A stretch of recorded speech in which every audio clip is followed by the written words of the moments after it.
বিশ্বের সকল দেশে তেল ডিজেলের দাম বাড়ানো হলেও আমরা জনদুর্ভোগের কথা বিবেচনা করে এখন পর্যন্ত এই সিদ্ধান্তটি নেইনি।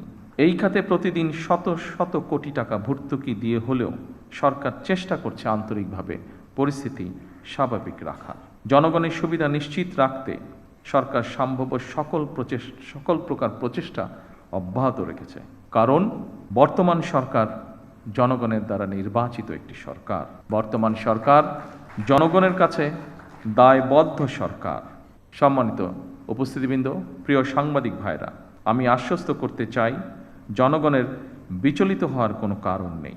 তবে আমরা যদি সকলেই রাষ্ট্রীয় আচার অনুষ্ঠানে বাহুল্যের বর্জন, এমনকি পারিবারিক পর্যায়েও যদি অমিতব্যয়িতা পরিহার করি, তার জন্য আমি দেশের সকল মানুষকে অনুরোধ জানাচ্ছি।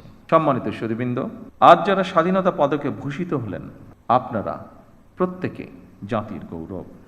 আপনাদের মতন সফল মানুষরা আগামী প্রজন্মের সামনে দৃষ্টান্ত হয়ে উঠুন। এই প্রত্যাশায় আপনাদেরকে আমি আরও একবার ধন্যবাদ জানাতে চাই।